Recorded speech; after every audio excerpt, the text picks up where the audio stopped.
जय श्री राम। स्वागत है आपका इस पवित्र यात्रा में। आज से हम आरंभ कर रहे हैं रामायण, एक ऐसी दिव्य कथा जो सिर्फ सुनी नहीं जाती, अनुभव की जाती है। समय बदल जाता है, युग बदल जाते हैं, पर रामायण की महिमा कभी कम नहीं होती, क्योंकि यह सिर्फ भगवान राम की गाथा नहीं, यह धर्म, मर्यादा, प्रेम, कर्तव्य और आदर्शों का अनंत प्रकाश है। आज हम शुरू कर रहे हैं बालकांड से। यही वह स्थान है जहां रामायण की रचना, कथा और भविष्य सब कुछ आकार लेता है। बहुत समय पहले घने वन के भीतर एक शांत आश्रम था। वहां रहते थे महान तपस्वी महर्षि वाल्मीकि। दिन भर ध्यान, साधना और अध्ययन में लीन रहते थे। एक दिन प्रातः काल, जब सूरज की पहली किरणें हल्के के वन को स्वर्णिम बना रही थी, महर्षि वाल्मीकि गंगा तट पर स्नान कर लौट रहे थे। अचानक आकाश में एक अद्भुत प्रकाश फैला, वातावरण सुगंधित हो उठा और उस दिव्य प्रकाश से अवतरित हुए देव श्री नारद। महर्षि ने आदर पूर्वक प्रणाम किया और कहा, भगवन, आपका यहाँ आगमन अवश्य किसी कारण से हुआ होगा। नारद मुस्कुराए। उनका तेज जगत को आलोकित कर रहा था। तभी महर्षि वाल्मीकि ने एक गंभीर प्रश्न किया, एक ऐसा प्रश्न जिसने पूरी रामायण की नींव रखी। हे देव ऋषि, क्या इस पृथ्वी पर कोई ऐसा पुरुष है जो सत्यवादी हो, धर्म का पालन करने वाला हो, पराक्रमी हो, किंतु विनम्र भी, जिसका मन पवित्र हो और जिसका जीवन आदर्शों से भरा हो? क्या कोई है जिसमें सभी शुभ गुण पूर्ण रूप से विद्यमान हो? कुछ क्षणों के मौन के बाद नारद ने शांत स्वर में कहा, हाँ महर्षि, है। एक पुरुष है जो धर्म का सार है, सत्य का आधार है और जिसका नाम लेते ही वातावरण पवित्र हो उठता है। वह है अयोध्या के राजा दशरथ के पुत्र श्री राम।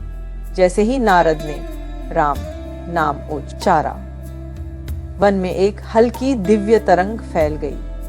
नारद आगे कहने लगे, हे महर्षि, सुनिए, मैं आपको उस महान पुरुष की कथा आरंभ से सुनाता हूँ, क्योंकि उनकी लीला, उनका जीवन, उनका चरित्र दिव्य भी है और अद्वितीय भी। इसके बाद नारद ने अयोध्या का वर्णन शुरू किया।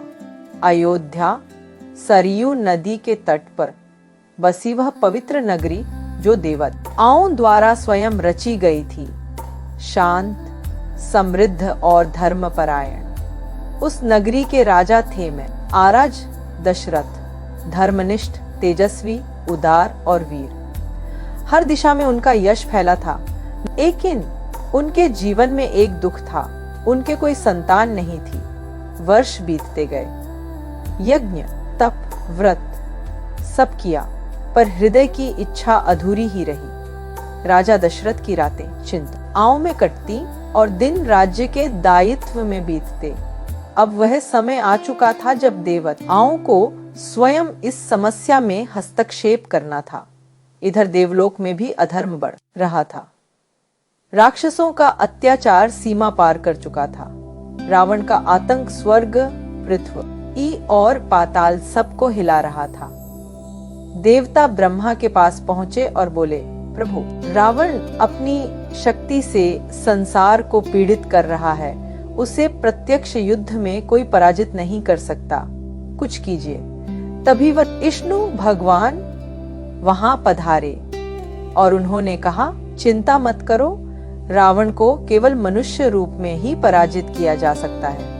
अर्थात मैं मनुष्य रूप में अवतार लूंगा। समय आ चुका है कि मैं पृथ्वी पर उत्पन्न होकर अधर्म का अंत करूं। देवता प्रसन्न हो उठे और निश्चय हुआ कि भगवान विष्णु राजा दशरथ के घर जन्म लेंगे।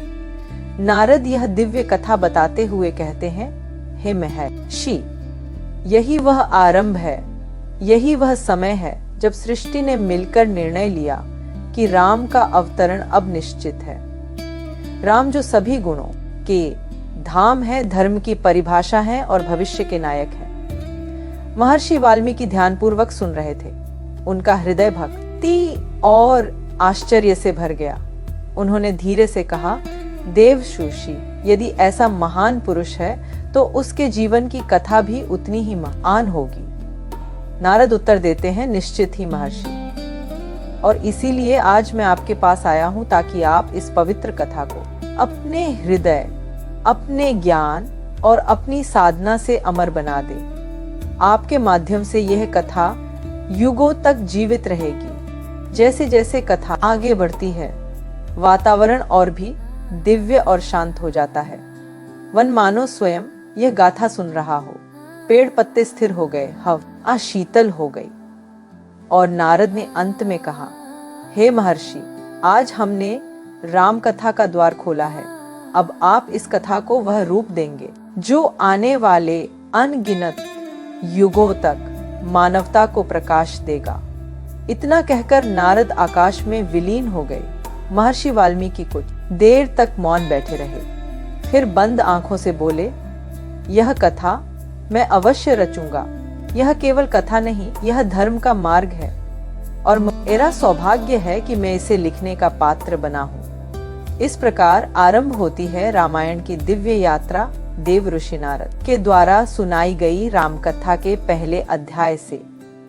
अगले एपिसोड में हम देखेंगे महाराज दशरथ कौन थे, कैसे हुआ पुत्रेष्ट यज्ञ, और कैसे धरती पर उतरने की तैयारी हुई भगवान श्री राम के दिव्य जन्म की। बने रहिए और बोलिए, जय श्री राम।